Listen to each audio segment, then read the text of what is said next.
Assalamualaikum warahmatullahi wabarakatuh. Kami dari kelompok 6 pembelajaran mesin kelas RA. Di sini kami akan mempresentasikan hasil diskusi kelompok kami mengenai praktikum pembelajaran mesin modul 4.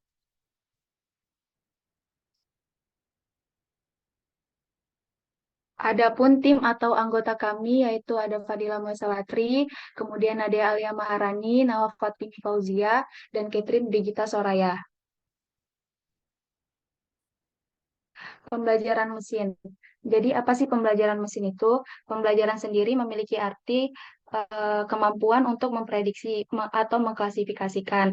Sedangkan pembelajaran mesin merupakan teknik kompleks yang secara otomatis mengenali pola dan membuat keputusan berdasarkan sampel data yang dilatih. Pembelajaran mesin atau machine learning memiliki kemampuan untuk memprediksi, mengklasifikasikan, tetapi tidak dapat menampilkan data baru berdasarkan pembelajaran atau pelatihnya. Ada juga pendekatan Ensemble yang menggabungkan hasil dari metode klasifikasi individu yang menghasilkan kinerja keseluruhan yang lebih baik. Metode yang digunakan dalam praktikum pembelajaran mesin pada modul 4 yaitu tentang ANN atau Artificial Neuron Network. Artificial Neuron Network atau jaringan saraf merupakan set algoritma yang bekerja seperti jaringan saraf otak manusia, di mana neuron saling terhubung satu sama lainnya, bekerja untuk memproses informasi. Tujuan utama dari ANN adalah menjadikan komputer memiliki kemampuan kognitif seperti otak manusia, memiliki kemampuan problem solving, dan dapat melakukan proses pembelajaran. ANN adalah sekumpulan neuron yang terorganisir dalam lapisan-lapisan atau layers. Di antaranya yaitu input layer, di antaranya yaitu ada input layer, hidden layer, dan output layer. Input layer sendiri itu merupakan lapisan yang membawa data masuk ke dalam sistem untuk kemudian diproses pada layer selanjutnya.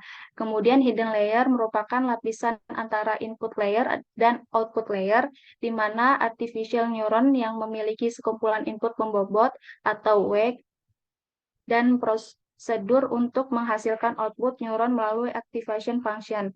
Output layer atau lapisan terakhir dari neuron yang menghasilkan output sistem, neural network.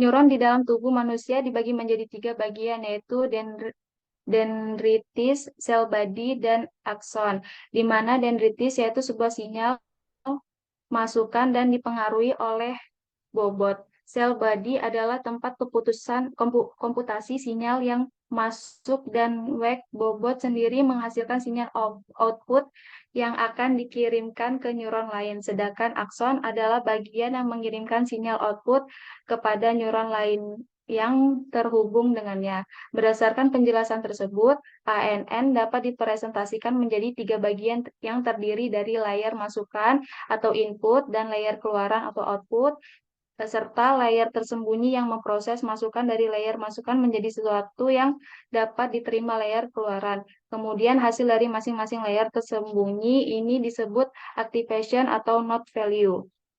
Cara kerja neural network dapat dianalogikan sebagaimana halnya manusia belajar dengan menggunakan contoh atau yang disebut sebagai supervised learning. Sebuah neural network dikonfigurasikan untuk aplikasi tertentu, seperti pengenalan pola atau klasifikasi data, dan kemudian disempurnakan melalui proses pembelajaran. Proses pembelajaran yang terjadi dalam sistem biologis melibatkan penyesuaian koneksi simpatik yang ada antara neuron.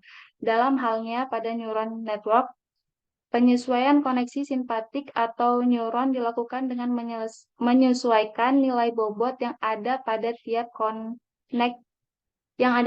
tiap konektivitas baik dari input maupun dari output neuron.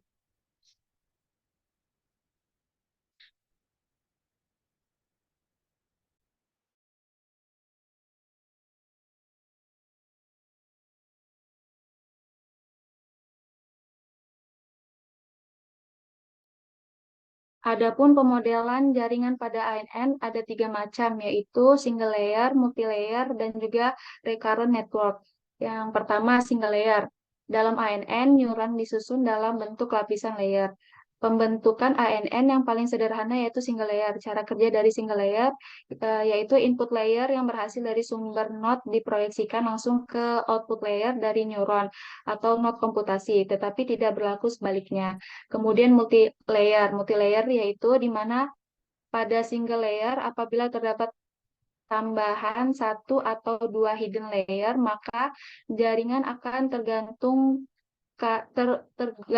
terganggu karena input dan output dari jaringan tidak dapat melihat hidden layer yang dimasukkan, sehingga memerlukan jaringan yang bisa menampung, yaitu bernama multilayer. Cara kerja multilayer adalah input layer menyuplai input vektor pada jaringan. Kemudian input yang dimasukkan melakukan komputasi pada layer yang kedua.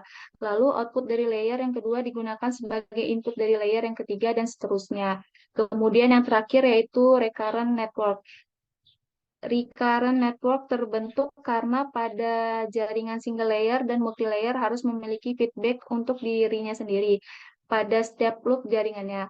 Pada recurrent network, jaringan tidak memerlukan feedback untuk dirinya sendiri, melainkan feedback dari input yang digunakan, yaitu jenis-jenis activation fungsi atau fungsi aktivasi. Di sini fungsi aktivasinya terdiri dari 5 macam, yaitu ada identity, binary step, sigmoid, ReLU, leaky ReLU, dan softmax. Namun di praktikum kali ini kami hanya menggunakan 3 fungsi aktivasi, yaitu sigmoid, ReLU, dan softmax. Untuk pengertian sigmoid sendiri, yaitu sigmoid function dikenal juga dengan istilah logistic function yang akan menghasilkan nilai pada rentang 0 sampai 1, dirumuskan sebagai fx sama dengan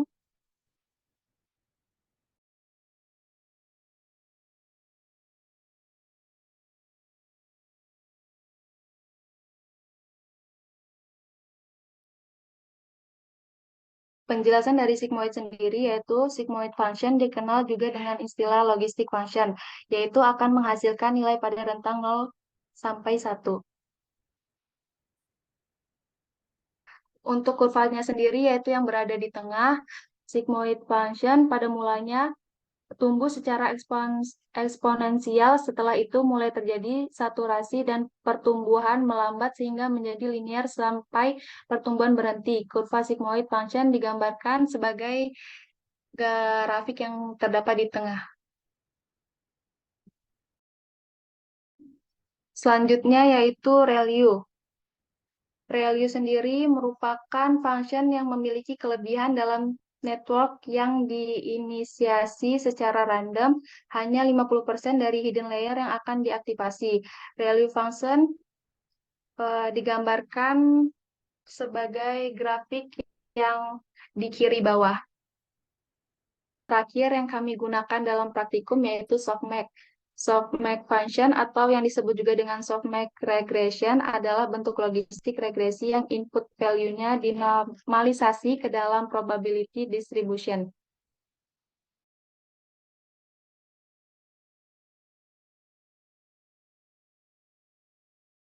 Selanjutnya yaitu dataset. Dataset yang kami gunakan merupakan dataset yang berasal dari open source Kaggle mengenai tingkat untuk nasabah bank. Adapun indeks dari dataset yaitu ada round number, customer ID, hingga excited. Percobaan pertama dilakukan optimizer Adam, hidden layer sebanyak 2, yaitu 12 dan 8, serta fungsi aktivasi output yaitu sigmoid.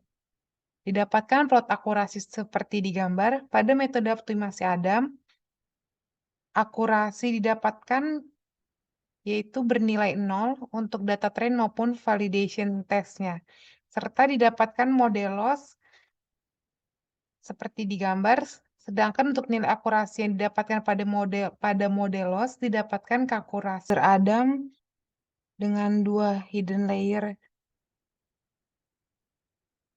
dengan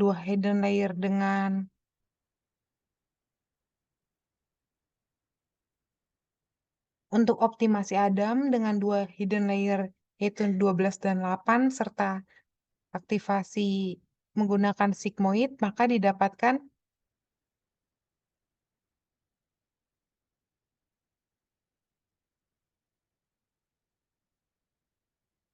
didapatkan nilai hasil akurasi seperti yang ada di gambar dengan rata-rata 0.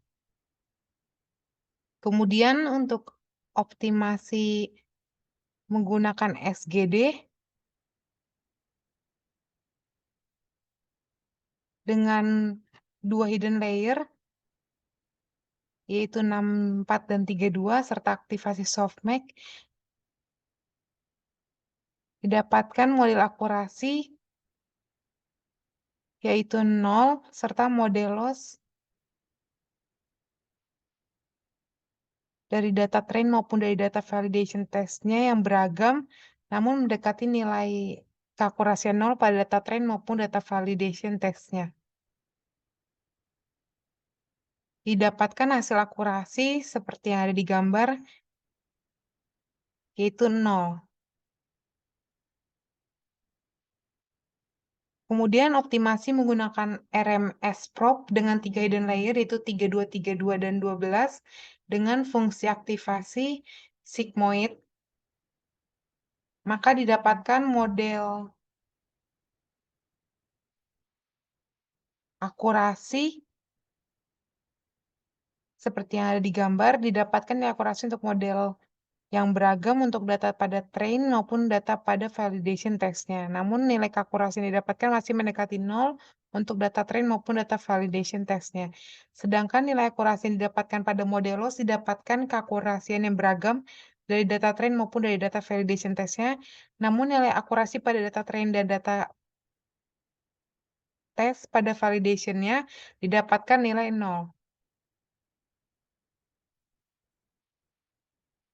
Didapatkan nilai akurasi sebesar 1,60% seperti yang ada di gambar.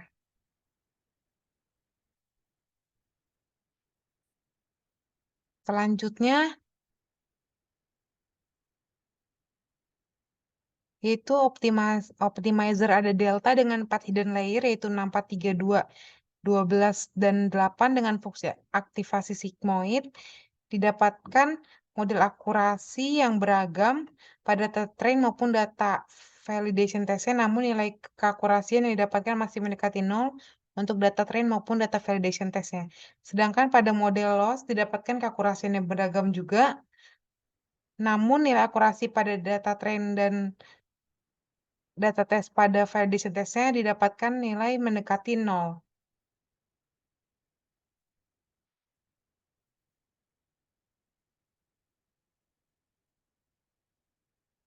Di sini terdapat nilai akurasi dari hasilnya yang mendekati 0.